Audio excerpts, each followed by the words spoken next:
What up, what up? Welcome to the Sneaker History Podcast. My name is Nick Ingval with my guys Rohit and Mike to talk some sneakers. What's good, fellas? How you doing? Yo, I'm good, man. Just chilling. I'm relaxed. Yep. Another rainy day here in Portland, Oregon, but a lot of people characterize that as a sunny day, so we're good as well. we got some pretty nice weather in Sacramento right now. It is like 72, 73 and sunny this whole week, it seems like. So I don't know. I've been a little hesitant to get excited about summer showing up because I feel like we're still in that, like, we're going to hit you with like a 2-week rainstorm right after this kind of time, like, oh, it's 80 and sunny, shorts on, chilling. Next thing you know, you're like, cool, it's 45, drizzly all the time, cloudy. Oh, no. I'll give you a good piece of advice. So 2 things happened today. I got a text from my wife, and she sent me a picture of this day last year. And we were outside. It was sunny. I was wearing a t-shirt and shorts and just living my best life. And then today, obviously, it was a little overcast and 45. So then, as is the custom, the wife asked me, could you go pick up some things at the grocery store? So I said, sure. Just threw on a sweatshirt on top of my t-shirt and shorts. And I'm just, trying to get my almond milk, trying to get my organic bananas because that's what baby wants. This little adorable girl just comes up to me and asks me, why are you wearing shorts? And I was like, that's a really good question. So it's one of those life-affirming moments where maybe shorts aren't the play during overcast weather. So shout outs to little Gabby, I think was her name. Thank you for bringing that to my attention. And I will be full of pants next time I see you. Oh, man, it's funny though, because that's a whole, like, this is not a shorts or pants podcast, but if it were, we could roll a whole episode and then some on shorts or pants weather, because I'm a proponent of the shorts and hoodie weather, right? Like, I want it to be slightly chilly, but not too cold. Yeah. The important things are warm. Your legs are free still. Like, you can't ask for anything better. No, but as someone who's... Go ahead. No, I was just going to say, I'm ready to play basketball, but in case it gets chilly out, I still have my hoodie. But as somebody who is what, Nick? I was going to say, as somebody who's moved around a lot, like lived in LA, lived in, the Bay Area, lived in Sacramento, lived in Boulder, Colorado, Colorado Springs, Detroit, Austin, Texas, Brooklyn. I'm probably forgetting places. The shorts and hoodie weather can range from, like, that's like 60 degrees in Sacramento. But in Detroit, I was wearing shorts and a hoodie at like 45 because, hey, gotta get it where you can. Oh, you wild man out there. Skies out, thighs out for Nick. See, I'm like at a 50. I come off at 50. Like, if it's 50 degrees outside, I'm good with shorts and a hoodie. Like, we went to the beach this past weekend, and it was kind of weird weather. Like, the first day, they're like, man, it's kind of chilly. No worries. I have a hoodie, but I still have my shorts on because I'm at the beach. I will not be putting pants. There is probably no swifter kick to the groin as an outsider, and then seeing somebody wear jeans to a beach and be like, what are you doing? Like, unless you're a part of a photo shoot, like this, I feel for you. In fact, I might pack a second pair of shorts now just to be like, hey, help me. I got you. Yeah. You made bad life choices. Let me fix this for you. Yeah, but conversely, I will say this, as members of the hoodie short mafia, one thing we will stress to people to do is do not follow that up with flip-flops. Make sure you have some heat on your feet, because if you go flip-flop, you go full bum, and nobody likes that. And you never go a lot of places will give you the no shirts, no shoes, no service. We want you to have shoes, so that way you can get service from all these great proprietors all across the land. It is kind of funny because, like, I'm a very anti flip-flop person when it comes to, like, I just like having sneakers on, regardless of, like, like, I'm not going to wear them into the ocean or something, although I have various water shoes from over the years. But like there's like a certain like level of like chaos that I just think comes with wearing flip-flops, right? It's like, yeah, you're not ready for the guys anything. the guys that longboard or skateboard, down in Venice or, Ocean Beach in San Francisco with flip-flops on, and I'm just like, I want to keep my feet Like the last thing that I want is bare skin on grip tape. So it just doesn't make any sense to take that risk. I just don't get anything out of it. I will say there's been a couple of times where I've been jealous of I won't name any names, but a certain family member that has a pair of flip-flops with the bottle opener on the bottom. It's very convenient. I remember those. It's very convenient. Honestly, if there's any sneaker brands listening, designers right now, if you want to throw a bottle opener on the bottom of a pair of skate shoes for me, I'm totally down to purchase that product. Like, you have my money. You just put it this way. That reminds me. Yeah, absolutely. I agree with Mike. Get a Nike Dunk. My analogy I was going to use was, if I see flip-flops, that to me is a dude in the bar fight that will finish a bottle of beer, crack it open on the beer table, and then just start jostling it back and forth, because no fucks are given, and you're truly about that life. So what I'm hearing is the equivalent, if not greater, to Black Air Force Ones. I'm throwing it out there. It does have a slight. There's a connotation to it. Yeah, there is. I think so. It's the other thing about flip flops though is that I'm being totally stereotypical right now, but I also still have that like programmed like beach bum works at the weed shop or sells weed out of the van. Picture in my head. It's legal, which I totally support those people and their hustle, because if you're not going to do something, let's say real, that's a great career path to have a life on the beach. I honestly sometimes I want to delete all of this, throw away my technology, and join you on that career path. If the Honda Element, let's go. Yeah, I got the Element. Yeah. Okay. I'm ready. Can we retro the Element? Because the HRV is as close as we're going to get, and I love my HRV, but that Honda Element hits different, and it was built for a certain lifestyle, and we are all willing to celebrate that lifestyle if that car comes back. Because I'll ask both of you. I'm sure both of you know somebody that has owned or currently owns a Honda Element, and nobody has ever said a negative thing about the Honda Element. I never heard anything other than, it's a box. I'm like, yeah, but if you open the inside, it's glorious. Like, I've never owned one, but I've seen one. I'm like, I respect everything about this vehicle. Yeah. Yeah, it's a solid car. I'm super happy with mine. Like, we've I bought the camping extension thing, like I just like wrap around the end, so we keep it open, like if it's not too cold someplace. About that life. You could. Yeah, like that. My next project is actually like building that like whole platform bed system inside. So if it's cold, we can just go up to the.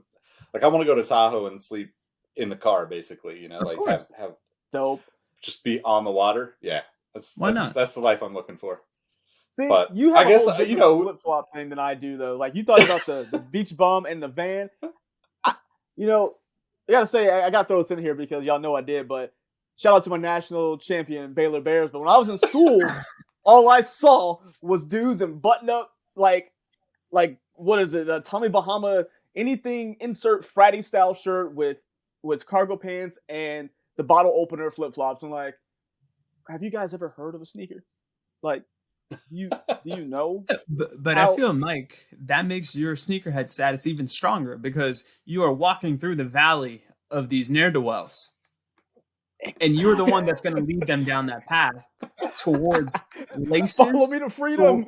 Follow him to the full unit of Zoom. Follow him to the Air Max bubble. Follow him to the Ultra Boost. Mike is your shepherd. He just needs his flock. Oh, but it's funny. I do get messages like from people back in college. Some guys I know they're like, "Hey, Mike, you know anything about this shoe?" I'm like, "Yes, let me help you. Anything to do to get you into a sneaker, I will do."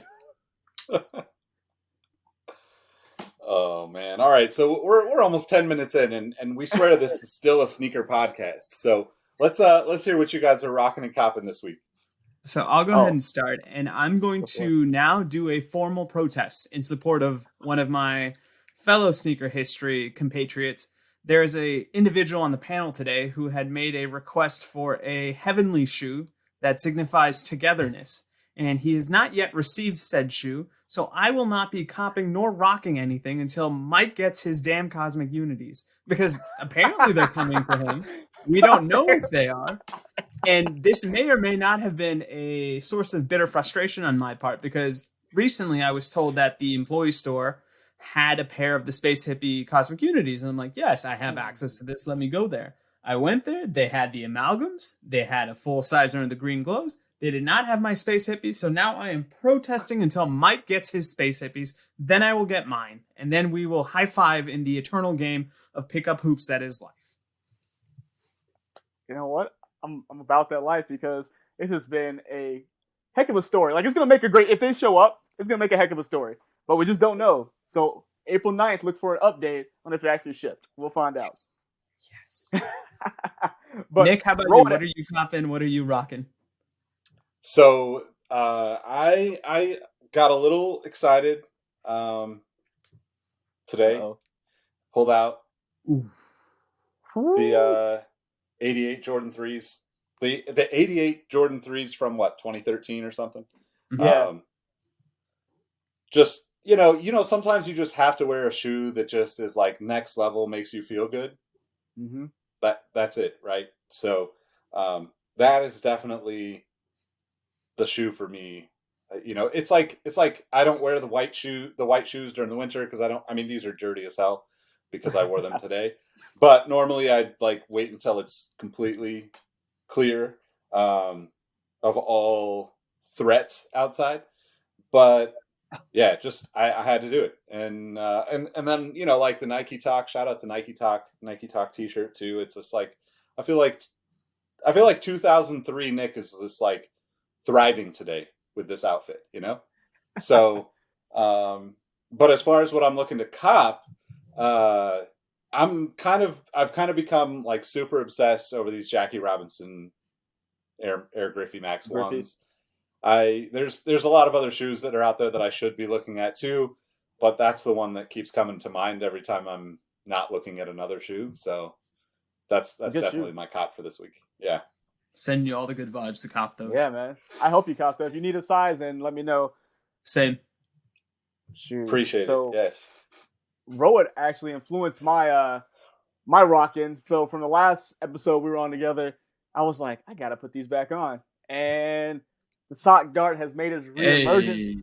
Hey. And I forgot how comfortable this shoe is. Like, I went to run some errands. I'm like, oh my goodness, why don't I wear this? Besides the lack of, lateral support, everything else is good. It's a good freaking shoe, man. And I think very underrated. Coppin. Discord's about to make me cop these freaking Clot Air Max 1s. I don't really want them that badly, but they keep talking about them. And I just kind of like, I'm getting influenced by our whole group of our little sneaker history family. I'm like, I don't know. There's no good miscreants, man. Like, there's nothing worse than being fiscally responsible and then Kicks with V or Clint is like, yo, you guys see this? And then these other guys are going to be like, oh, those are fantastic. And I was like, I hate all of you. Like, why can't you be this way about groceries or like off-brand peanuts?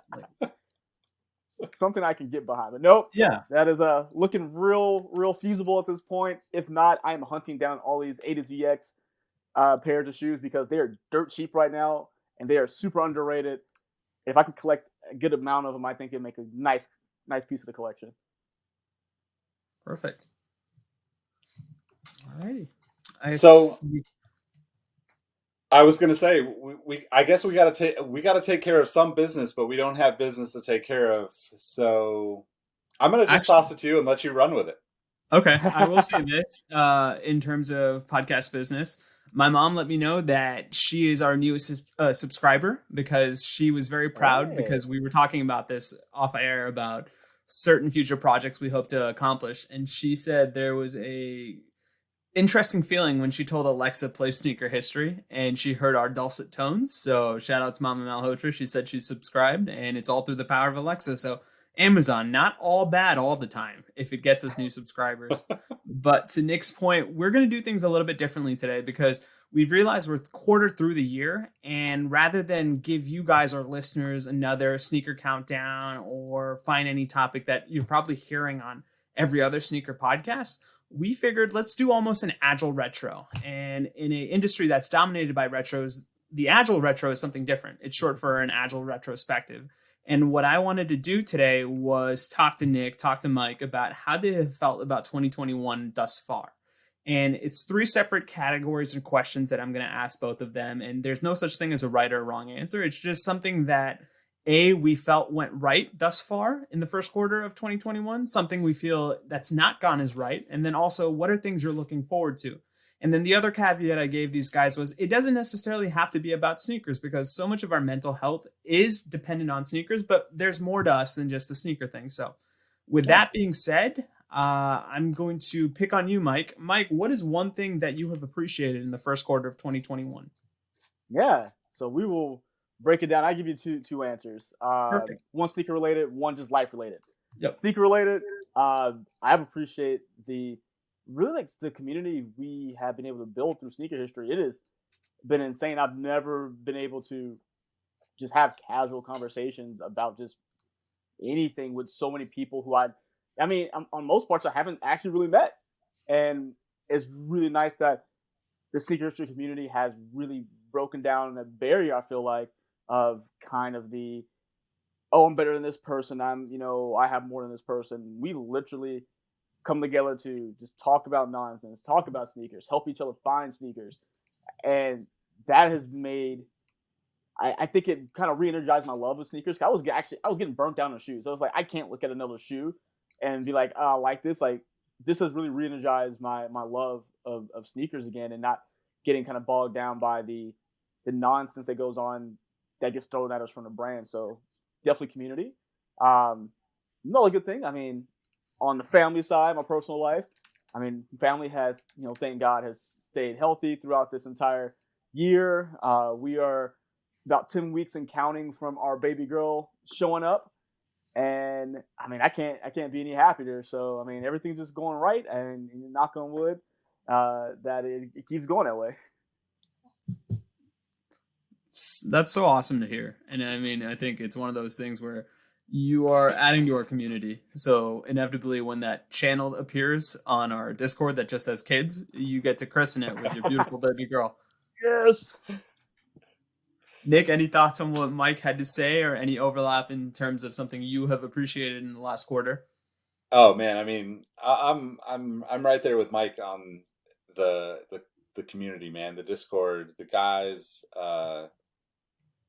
that specifically you want to call out Greg for just like helping me with so much stuff and keeping things moving with it, because it's so great to have it, but I want to make sure everybody's having as much fun with it as I do. And that can be overwhelming for me, just trying to check in on everything and make sure everything's going and happening. And Greg has been, he's literally the people's champ of the Discord, man. He is like bringing people together for, Zoom calls and trivia night. And, it's God, it's just like a beautiful thing. And I can't, I just can't say enough about everybody in there just being so supportive of what we do and looking out for each other. And, I know, I haven't been buying sneakers near as much, but it's so awesome to see people finding stuff that they've been looking for years, because somebody saw they wanted it and put in some effort for them and helped them find it. Because, it's impossible to actually keep up with all the different places that you can find things. And, to have people in your corner like that just makes, to Mike's point, it makes like sneakers enjoyable again, right?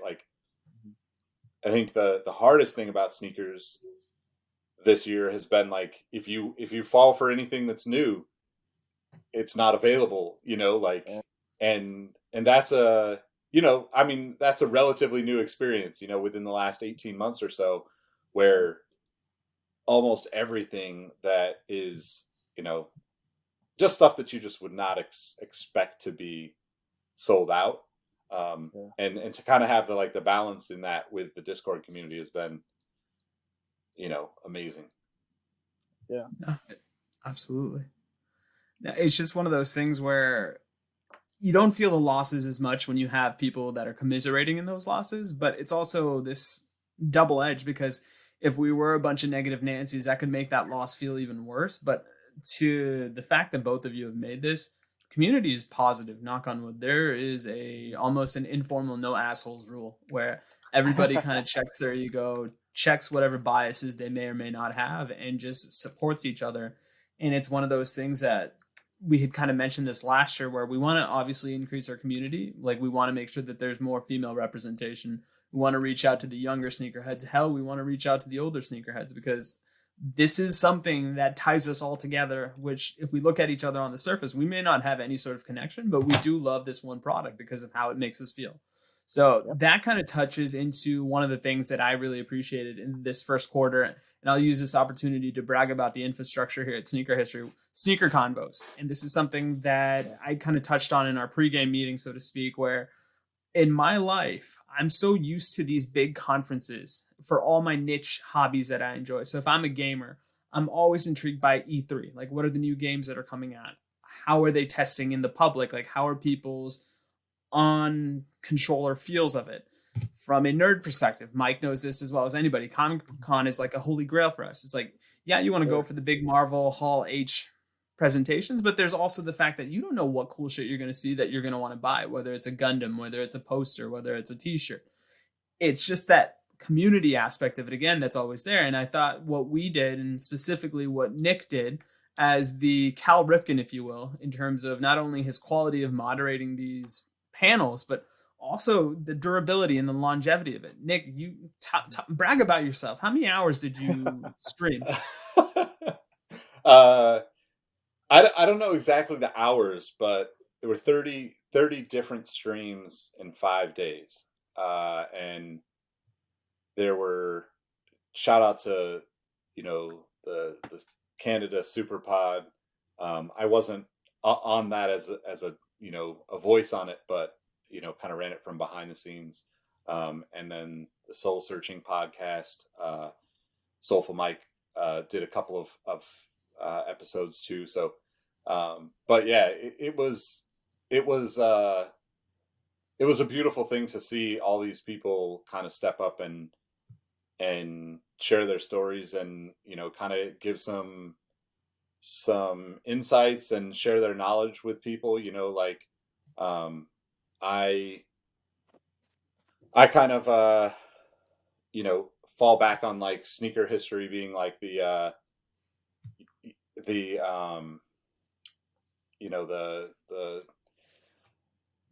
respect the past, share your knowledge and empower the youth, right? That's kind of always been my mantra for what sneaker history is, because there's plenty of people out there that are going to tell you about what's out right now, what you should be buying, what you shouldn't be buying. There's people that are going to make fun of you.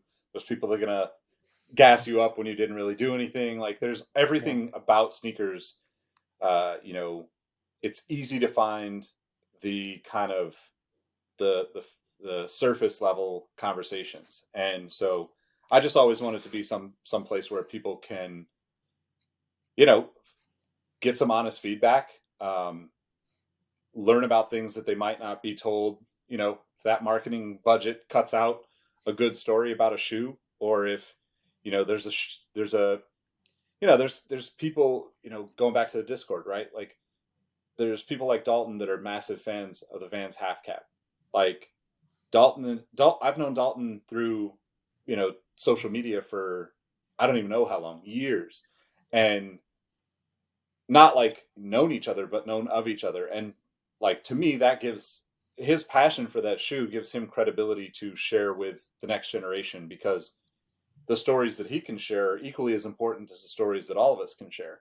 And I think that to me is like kind of what Sneaker Convos, I hope, was the gist of what people were taking away from it, was like the knowledge that all these people share with, no expectation back from it. Right. And, and that was a crazy experience for me. I had never streamed anything until the week before that, testing it all out.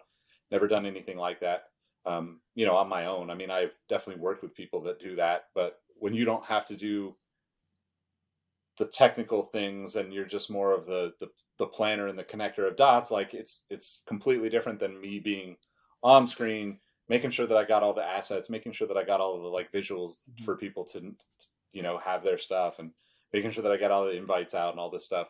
So it was like really challenging for me, but like one of my favorite things that I've ever done, because it was like it, on a personal level, it was a complete distraction from, like 6 weeks of normal, like looking at the news and feeling depressed because, hey, we're still dealing with the pandemic a year plus later. So, it was, I'm appreciative that you guys enjoyed it. I'm appreciative that you're, that the kind words, because it was,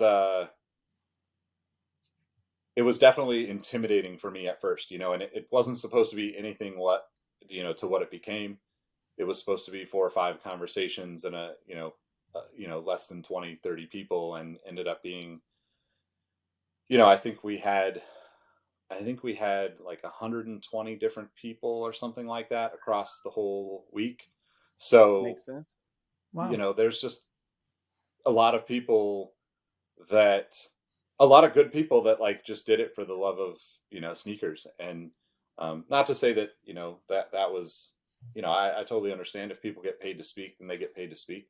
But that was Yeah. like the most beautiful thing about it to me, was like all these people that I know get paid to do what they did, and they did it for free because it was about the community and not about taking a check from somebody. And, man, like I'm just super thankful that everybody kind of came through. Yeah, and one of those people, and I'll use this opportunity to brag about the other guy on our screen, was Mike, and just kind of hearing Mike's feedback and thought process on taking photos of sneakers. Because if you know Mike, he takes some fire ass photos about the sneakers that he gets, and it was great to kind of get the Kobe Bryant detail of it, if you will, from Mike, saying, "Okay, this is what I look for. This is what I'm thinking. This is why I do it." And Mike, for me, just kind of learning from you, like, was there anything as you were kind of giving your spiel to the audience, like you found out about your process that resonated with people? Or was it just something that you have almost kind of taken this innate ability to do now because you've done it for so long? Yeah, I think it's still really surreal to me that people actually were interested to hear my thought process, whether it is the photography panel or was the review panel I did with Drew. It's crazy to think that, like, I guess in this, so it kind of sounds silly, but it's like, oh, my opinion matters in this whole scheme of like sneakers. We seem like we're in this big ocean full of so many different types of people and things, that it was really just almost like in a fog, that I was able to actually talk to people and give my perspective and give a process. And it was just nice to actually, like, I met so many new people. I was able to like connect with people, talk and still talk to them. Like, even though it's been a week or so, or God, I guess a couple weeks now since that's happened, to still have contact with some of the people I met is really really nice. And just it really pushed me to do better, because speaking with the other guys on the panel, especially the photography piece, I was like, man, these guys, this is what they do. They're, in a lack of better words, they're about that life, and that's their bread and butter. Is like, I want to be as good, if not better, and I mean it with all respect, because I'm like, I see what they do. I'm like, I want to see if I can push myself to the next level, and that has really helped me. And that's another thing that just re-energized my love for sneakers, because I know with doing the reviews, I'm like, oh, I have to get this, get that. I'm like, no, I really took a step back, and I decided I'm just going to get things I like and things I think are visually appealing. And that's what it came down to, me taking the photos I've been taking now, creating that white box that I just uh, like styrofoam board or whatever they call it, foam board, and just creating within my means. And realizing that I don't have to spend thousands of dollars.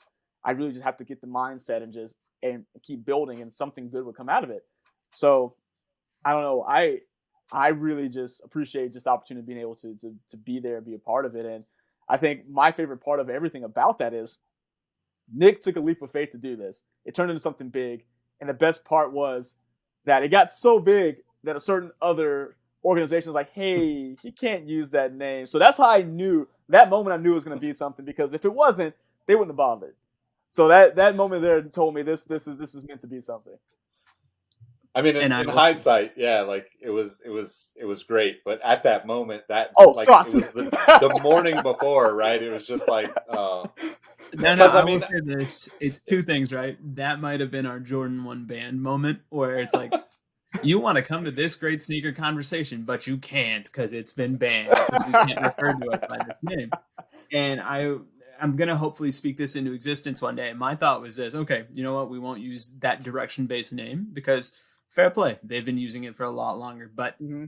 if we do this right, and I have the utmost confidence that we do, 5 years from now, they're going to ask us to be at their directional based conference, and we're going to get that. So that's something that I think all of us have kind of taken on as a thing to just get Nick to Austin, so to speak. So that's what we'll continue Let's to go. do.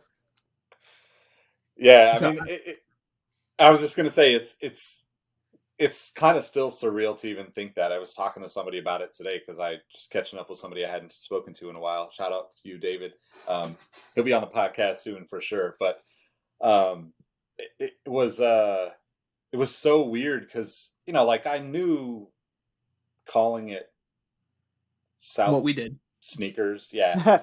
I knew that like that wasn't going to be okay, but I didn't think it was going to be anything more than a few conversations. And it was like, yeah, this will be fun to see if we can get people to like Yeah. join in for the conversations. And it totally spiraled out of control because that was like it's like also like a very reflective on myself moment too, because like I kind of like, to your point, Mike, I need to be better about just doing it, right? Like not thinking about it, not waiting for all the perfect pieces to come together. Mm-hmm. And like for the most part, I would say 95% of what I wanted to happen with sneaker combos actually happened. And I was in no way, shape prepared for it when Joe kind of planted the idea in my head and was like, you should try this, or we should try this. And that was like that just like kind of circles back to what you're saying, right? Like it's just do whatever you have. It isn't about like having the best of things. It isn't about having the most expensive stuff. Look, like the only reason I have a wall of sneakers behind me is because I've been doing this for damn near 20 years and like buying sneakers for 30 some years. Like it has nothing to do with like having to get to this before I do things. It's like the things come when you're doing the things you're excited about, and that's something that I think I mean, I've been there with like building the softbox out of the poster board and like trying to change the colors. Like I literally did all that stuff when I was working for like Soul Collector back in the day, because those guys shot such beautiful photos, and I was like, how do I just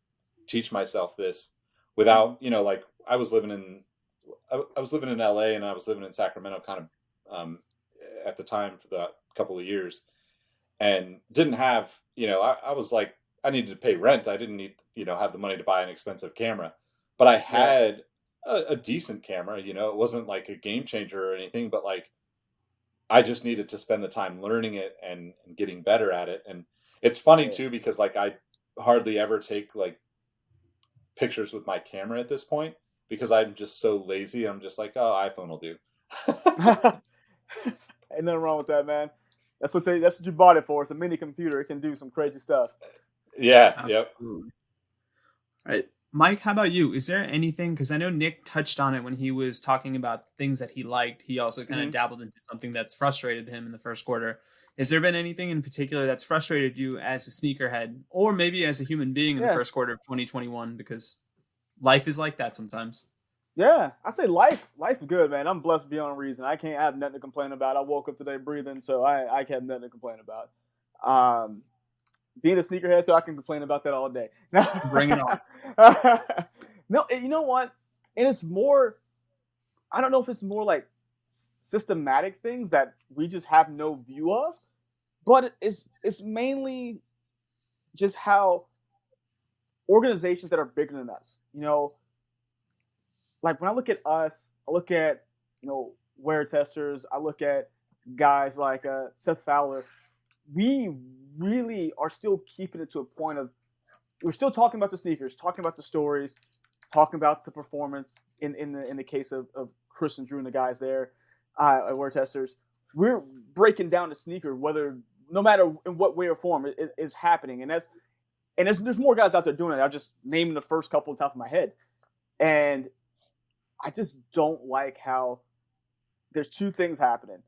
You got the bigger outlets, and then you got mainstream media news. So picking up stories, and it's all about the glorifying the selling, the kind of almost black market nature that sneakers has taken on now, which has, in a sense, made that.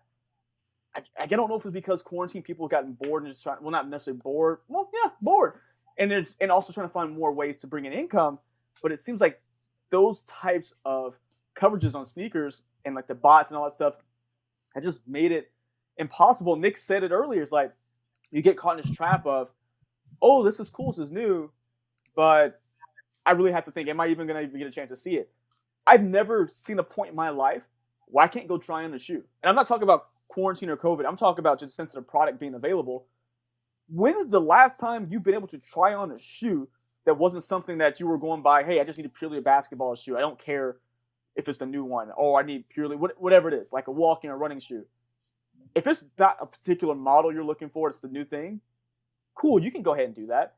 But there's just a point now, like I was talking to the guys before we got on about the Cloud Air Max 1s. I understand that's a hype shoe. Makes sense. Probably no matter what, I probably wouldn't be able to try it on.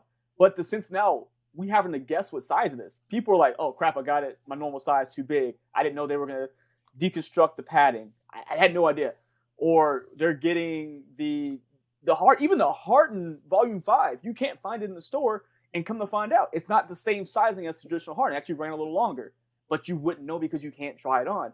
In a sense, I can't go touch a product and see if it's right for me. I have to mad dash buy it. I just got to see what happens.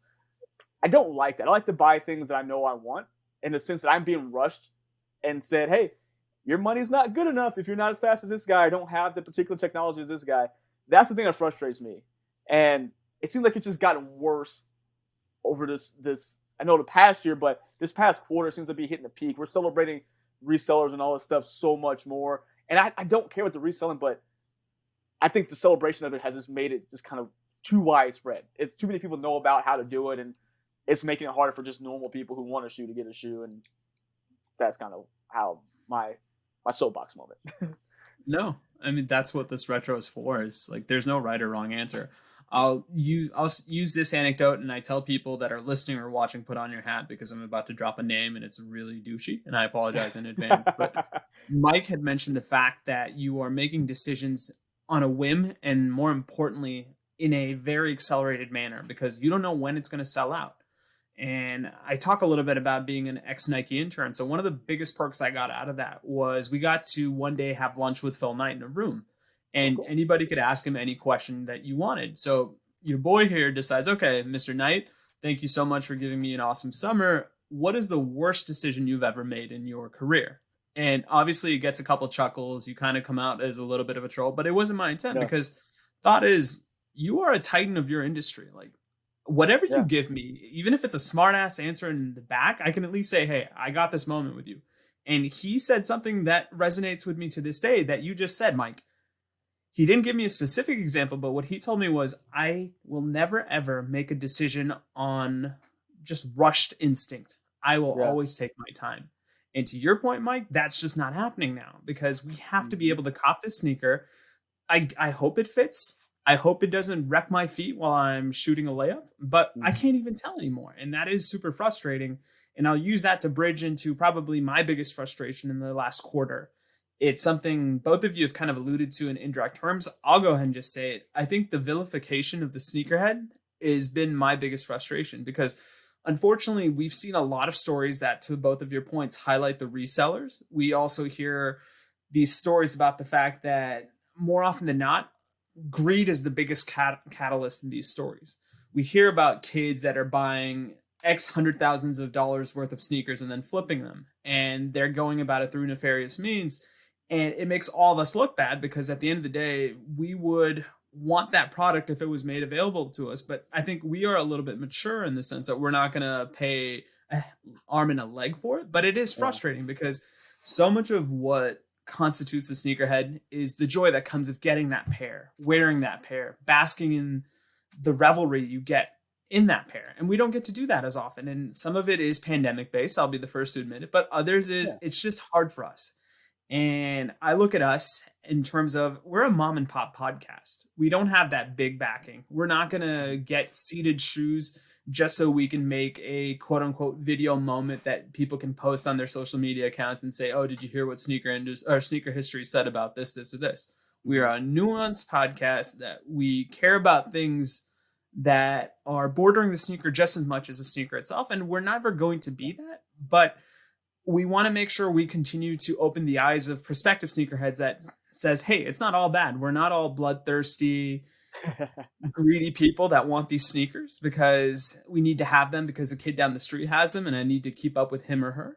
And that's where I feel it is a bit of a struggle because we are constantly just seeing the wrong things about our industry and our culture being amplified. Yeah, I 100% agree. I mean, I feel like that's kind of been like where I find myself in a lot of ways, where like I'm very, or I can be very self-righteous about my beliefs and standards and integrity. And, that's a lifelong learning process, like navigating the world with people that aren't, right. And, and, not saying that you guys aren't, not saying that our listeners aren't, but like, it's just a part of it, right? Like, I think, sneakers in general have become the spotlight has become more and more narrowed through the years, right? I would say for the past 10 years, it has just been focus on the worst of things, focus on the worst of things, focus on the worst of things from, a more mainstream, perspective, right?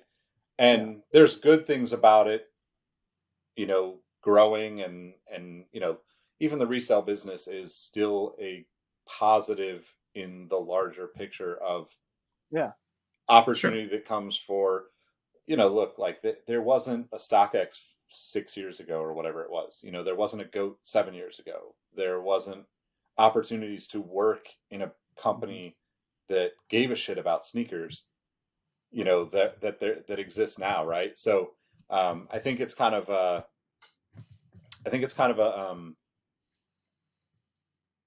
it's always going to ebb and flow back and forth. Right. Like we're just on the kind of far extreme of like, the publicity that's out there, like, like just thinking about like the couple of things that bothered me about the first quarter of this year. The first one is going to be the way that that Marcus Jordan handled the release of those Jordan 1s. I thought that like, hey, I guess on the flip side of it, I thought, hey, Nike did an incredible job of finding like the OG sneaker collectors and getting the air shipped to a lot of people that are truly passionate about it. I think they did a great job with that. I think, of course, like I would have loved to have a pair personally, but like that doesn't really matter to me. Like there are so many people out there that have put in years of work to try to, elevate these stories. And to see those people that are just not working in the industry in any way, just super passionate about it, get that opportunity to be a part of the kind of launch of the airship. Hugely important, huge success in my mind, for Nike to take care of the community that's been like so important behind the scenes. And I guess like that set a new standard for me and like what I would expect, I know that I shouldn't have expected it, but like, in my mind, it's like, look, you're the son of Michael Jordan. Like you don't need to make a bunch of money off these shoes. You have anything you possibly want at your fingertips. And if it's making a name for yourself, this is not the way you want to do it in my mind. And that's also not my place to judge somebody else's journey either, and like, that's, where I've got to like reel myself back in and not get frustrated about it and not care about it. But it's just a fan of the design, a fan of, the the photos of of Mike wearing the threes in '88, and the rookie game, in the ones, like all those like early years of Jordans for me were, and still are, the things that I want to attain in terms of like collecting, right? Those are like the nostalgia pieces that I still feel like. I mean, look, I pulled out the Jordan 3s today, like I could pull out a Jordan 1 like that 20 years from now and still feel like I'm 7, 8 years old watching the All-Star game, with my brother on, whatever, 85. So that was like the one thing that was like probably one of the more frustrating. The other, to your point, Rohit, about like where the spotlight shines, I think, on the resellers and the negativity around sneakers was just the whole situation with, the Nike VP and the Sun selling, reselling. And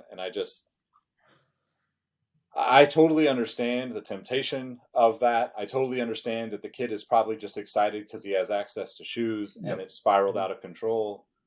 But I also feel like, at what point do you, as an executive of, one of the biggest companies in the United States, if not the world, at what point do you have to step in and say, this is not right?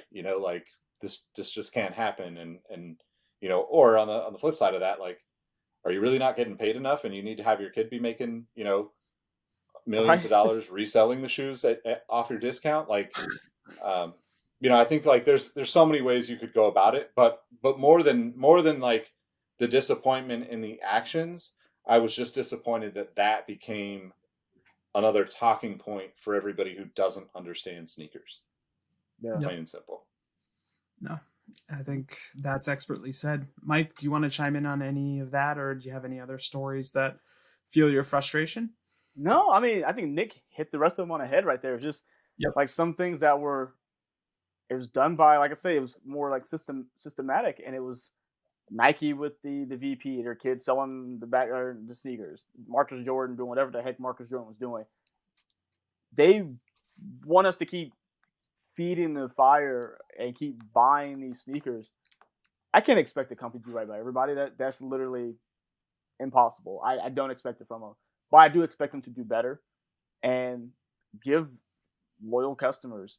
And I think anyone who's loyal, who's buying your product multiple times a year, they don't have to buy every release. It's impossible. You're asking too much money for each of these sneakers to say, oh, well, you didn't buy the last 10 releases. Sorry, I can't give you this one. If this person talks about your product, you're getting free advertising from every last one of us. I just say give us a shot. I'm not, again, never going to be fair. You're not going to have the same thing as me. I'm not going to have the same thing as you. It's just how it is. But give everyone a shot, and just so they can just cut the conversation. Make it as, as open as possible. Let the process be known. If we know the process, I think people will understand it more. If it is a lottery, like I've been hearing that sneakers is, where you have about 5 to 10 minutes to, or what was it, 1 to 5 minutes to actually enter the draw. You don't have to do it right away. It pulls like a lottery number, and then you get you win or lose. Let us know how it is. That way, everyone's like, oh, okay, cool. I got a scratch off and didn't win. They would have that same feeling with the sneaker. They would still suck, but they would know the behind the scenes, and I think that would solve a lot of issues. I think so.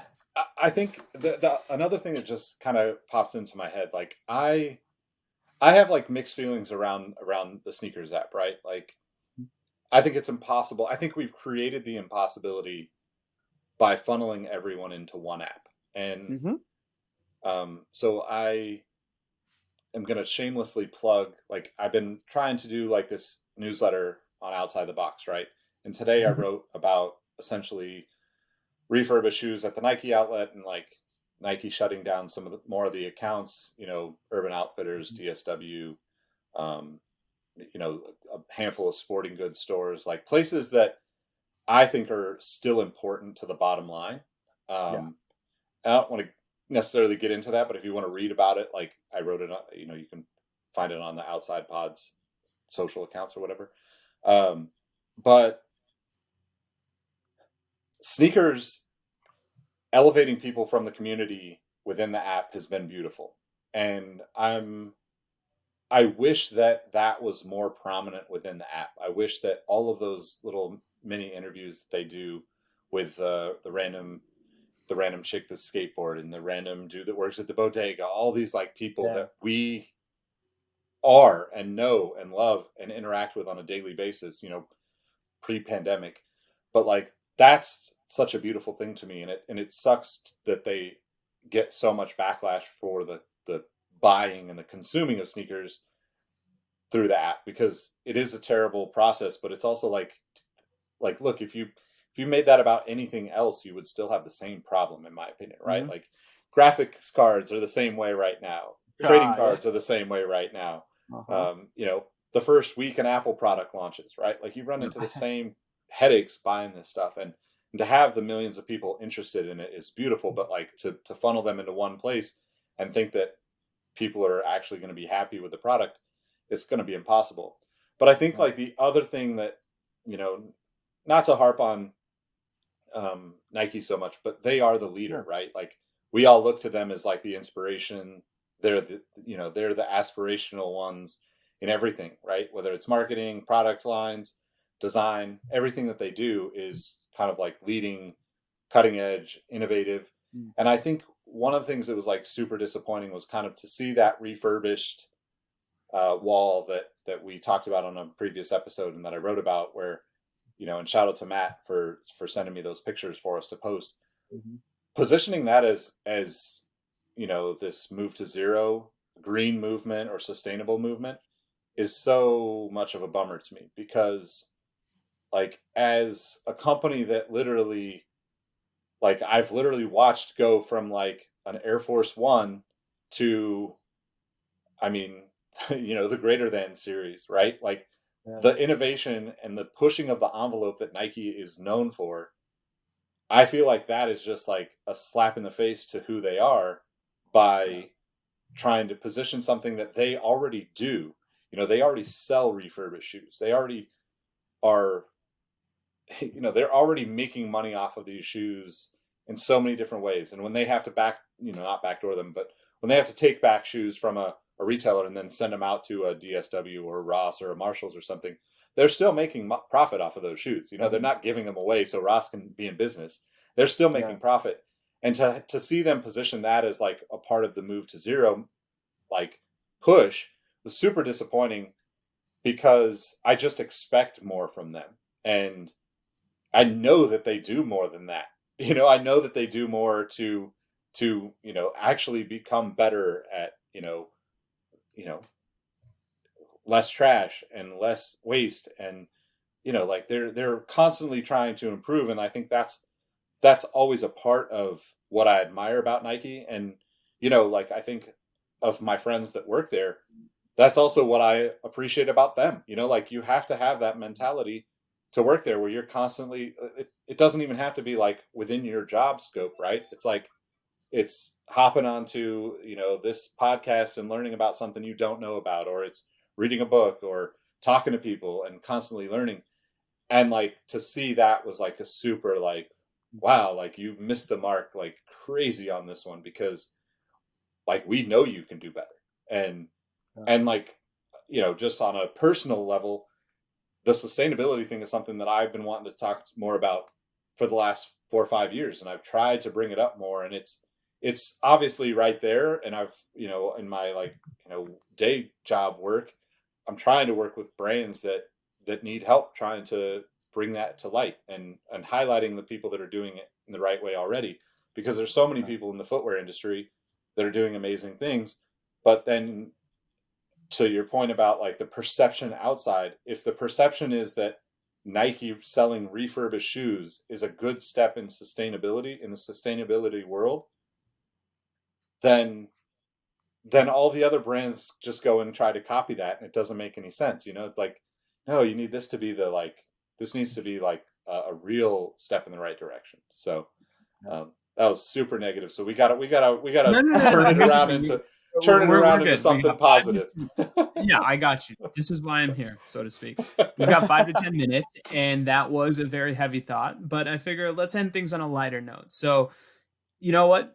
I'll let Mike go because Nick just gave us a lot of truth and a lot of good points. Ooh. Mike, what is one thing you're looking forward to for the rest of the year? Or even if you don't want to go that far, how about the next quarter? What's something just very light, very high level that you're excited about in the next 3 months?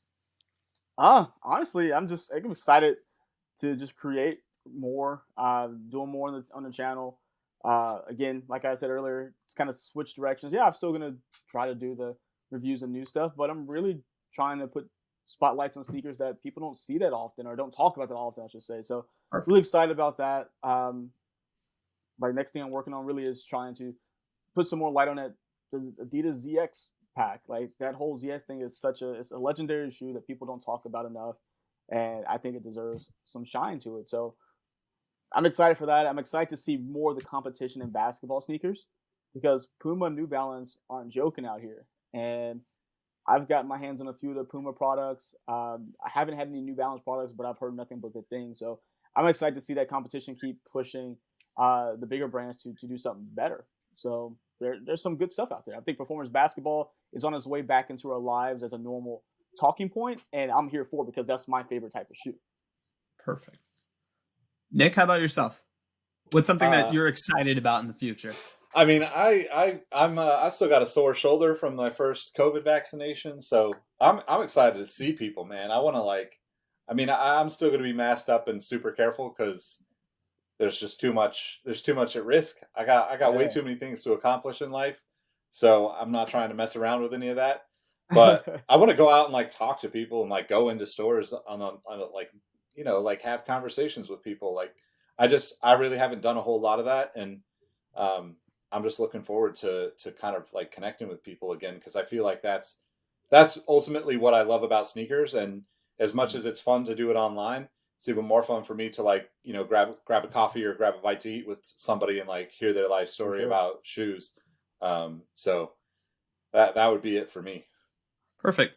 I think I am in the same way. There's a lot of good stuff, and knock on wood, I'm glad everybody's getting vaccinated or on the verge of vaccination. We want to be like Nick Engvall. We want to be like Mike. Make sure you continue to wear masks because we don't know what is going to happen next, and we don't want a third or a fourth wave to hit. From a superficial perspective, the Western Conference playoffs, Space Jam, hopefully the obtaining of a PS5. But I think for me, the biggest thing is I will be joining young Michael on Team Dad because we are also pregnant. So we figured that's probably the best thing to look forward to going forward.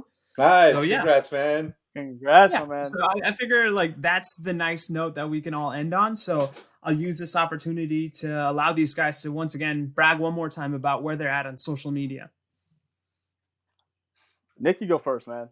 Yeah, Nick, go for it. All right, you can find me at Nick Engvall on all the platforms. You can also follow Outside Pods on all the platforms for some more interview stuff. I'm trying to expand the reach of our sneaker history community. So we're going to start doing some interesting crossover stuff in the future that we'll get into, but that's where you can find me. And as always, at Sneaker History everywhere too. Yeah. Well, you can find me, of course, on Sneaker History. You can find me every Monday and Thursday with these fine gentlemen here. Instagram and Twitter at MadWatcher789. And, of course, YouTube at Mike Guillory.